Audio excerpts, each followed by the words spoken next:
Hello friends, welcome back to my channel. இன்றைக்கி நம்ம soya chunks குழம்பு பார்க்க போகிறோம். வீடியோவை ஸ்கிப் பண்ணாமல் பாருங்கள்.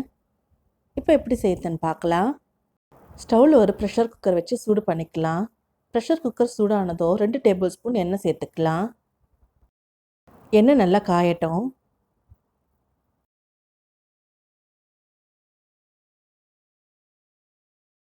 எண்ணெய் நல்லா சூடானதும் பட்டை, கிராம்பு, ஏலக்காய் சேர்த்துக்கலாம். இது கூடவே 1 ஸ்பூன் சோம்பு சேர்த்துக்கலாம். இது எல்லாம் நல்லா பொரியட்டும்.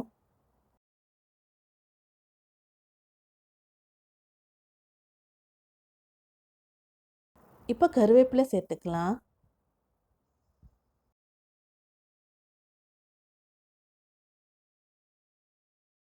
இப்போ பொடியாக நறுக்கி வச்ச 2 வெங்காயம் சேர்த்துக்கலாம்.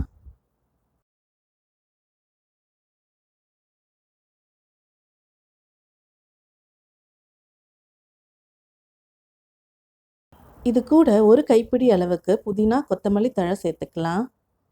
புதினா, கொத்தமல்லி சேர்க்கறதுனால குழம்பு நல்லா வாசமாக இருக்கும். வெங்காயம் நல்லா பொன்னிறம் ஆகிற வரைக்கும் நல்லா வதக்கி விட்டுருங்க.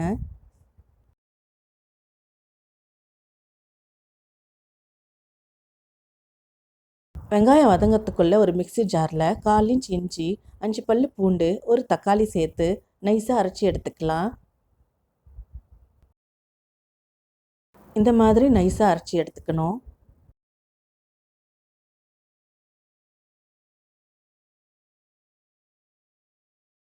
வெங்காயம் நல்லா வதங்கிடுச்சு.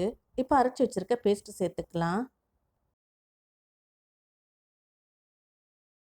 இது கூடவே ஒரு தக்காளி நறுக்கி வச்சுருக்கேன், அதையும் சேர்த்துக்கலாம். இப்போ இது எல்லாத்தையும் நல்லா வதக்கி விட்டுறலாம். இஞ்சி பூண்டோட பச்சை ஸ்மெல்லாம் போகணும்.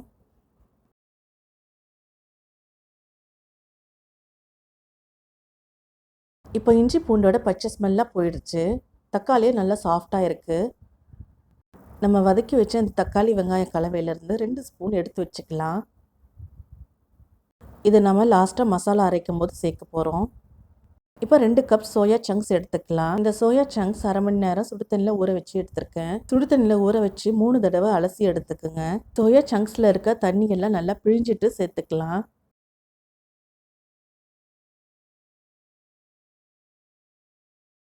சோயா சங்க்ஸ் சேர்த்து 1 நிமிஷம் நல்லா வதக்கிக்கலாம்.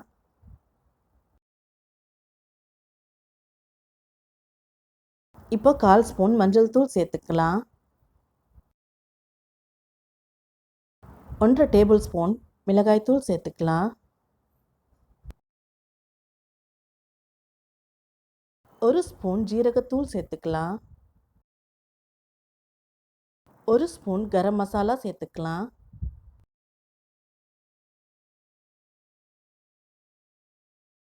இப்போ மசாலாவோட பச்சை ஸ்மெல் போகிற வரைக்கும் நல்லா வதக்கி விட்டுறலாம்.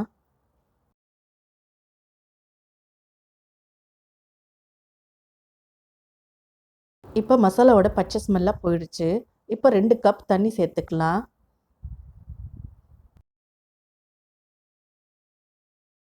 இது எல்லாத்தையும் நல்லா கலந்து விட்டுறலாம். இப்போ தேவையான அளவு உப்பு சேர்த்து கலந்து விட்டுருங்க.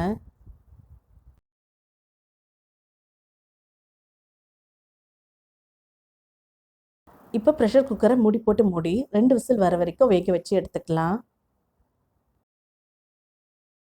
குழம்பு ரெடி ஆகிறதுக்குள்ளே நம்ம முந்திரி பேஸ்ட் ரெடி பண்ணிக்கலாம். ஒரு மிக்ஸி ஜாரில் நம்ம ஏற்கனவே எடுத்து வச்ச வெங்காயம், தக்காளி கலவையை சேர்த்துக்கலாம். 8 முந்திரி பருப்பு 10 நிமிஷம் சுடு தண்ணியில் ஊற வச்சு வச்சுருக்கேன். இப்போ இந்த முந்திரி கூட கொஞ்சமாக தண்ணி சேர்த்து நைஸாக அரைச்சி எடுத்துக்கலாம். இந்த மாதிரி மைய அரைச்சி எடுத்துக்குங்க. இப்போ குழம்பு ரெடி ஆயிடுச்சு. ப்ரெஷர் ரிலீஸ் பண்ணிவிட்டு மூடி திறந்து பார்க்கலாம். சோயா சங்க்ஸ்லாம் நல்லா குக் ஆகிருக்கு பாருங்கள். இப்போ நம்ம அரைச்சி வச்சுருக்க முந்திரி பேஸ்ட்டு சேர்த்துக்கலாம். மிக்ஸி ஜாரில் கொஞ்சம் தண்ணி சேர்த்து அந்த தண்ணியும் அதில் சேர்த்துக்குங்க. இது எல்லாத்தையும் நல்லா கலந்து விடுங்க. நீங்கள் முந்திரிக்கு பதிலாக கெட்டியான தேங்காய் பால் கூட சேர்க்கலாம். முந்திரி பேஸ்ட்டை சேர்த்ததுக்கப்புறம் குழம்பு ஒரு கொதி வந்தால் போதும். எப்போவுமே தேங்காய், முந்திரி இது போல் சேர்க்கும்போது குழம்பு ரொம்ப கொதிக்கக்கூடாது.